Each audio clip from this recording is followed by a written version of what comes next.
ចាសម្រាប់ប្រឹងនេះធ្វើការលើកទូសម្រាប់ដាក់ចានឆ្នាំងជាប្រភេទទូកំងចាឲ្យភ្ញៀវចានៅខាងផ្សារសន្តិភាពចាដែលគាត់ធ្វើការជាវទិញចាឥឡូវនេះជាងកំពុងតែធ្វើការលើកចាដាក់លម៉ដើម្បីបន្តដឹកឲ្យភ្ញៀវហើយនៅព្រឹកនេះអង្គពូមីងចាសម្រាប់ទូចានកំងចាដែលគុណភាពល្អចាបងប្អូនយកទៅប្រើប្រាស់មួយដឹងមួយចាគឺជាងសម្រិតសម្រាំងធ្វើដាក់សតាវ៉ាន់ល្អចាសម្រាប់ទូមួយនេះចាគឺចាបងប្អូនយកទៅប្រើប្រាស់ទៅគឺចាបានយូរឆ្នាំចាងាយស្រួលសម្រាប់ដាក់ចានឆ្នាំងកែវស្លាបព្រាចាឥឡូវនេះបងប្អូនមកទស្សនាបន្តចានៅប្រភេទទូកំងដែលខ្ញុំធ្វើសម្រាប់ដាក់លក់ចាឲ្យបងណាដែលគាត់មានតម្រូវការចង់បានជាប្រភេទទូចានឆ្នាំងដែលគុណភាពល្អមួយដឹងមួយចាមានលក្ខណៈមាំចាបងប្អូនអាចមកមើលទូនេះបានចាឥឡូវនេះចាខ្ញុំសូមបើកបង្ហាញជូនចាសម្រាប់ទ្វារបងប្អូននេះ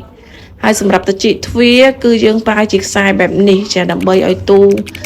មានលក្ខណៈជាប់ល្អចាពេលយើងបើកទ្វារបិទបើកគឺអត់យឺតដាច់ទៅណាចា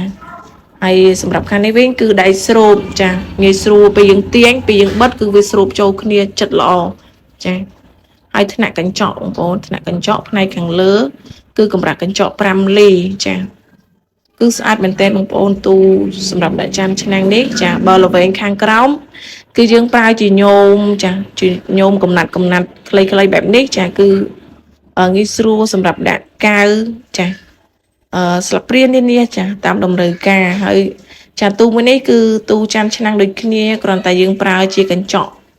ជាងដាក់កញ្ចក់ពណ៌តែបងប្អូនចាកញ្ចក់ពណ៌តែញោមពណ៌សចាស្អាតមួយយ៉ាងម្នាក់សម្រាប់ទូចាចានឆ្នាំងមួយនេះចាបងប្អូនចានេះសិតតែប្រើជាមេធំ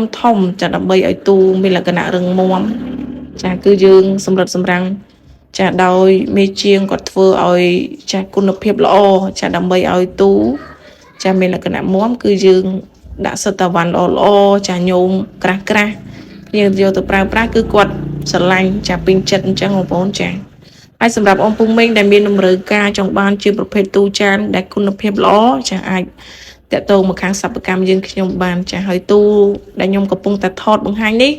គឺនៅក្នុងស្តុកមានបងប្អូនកម្ពស់1.7 ម៉ែត្របណ្ដោយ1 ម៉ែត្រហើយនឹងជម្រៅ45ចាមានលក់នៅក្នុងស្តុកស្រាប់បងប្អូនចាអរគុណ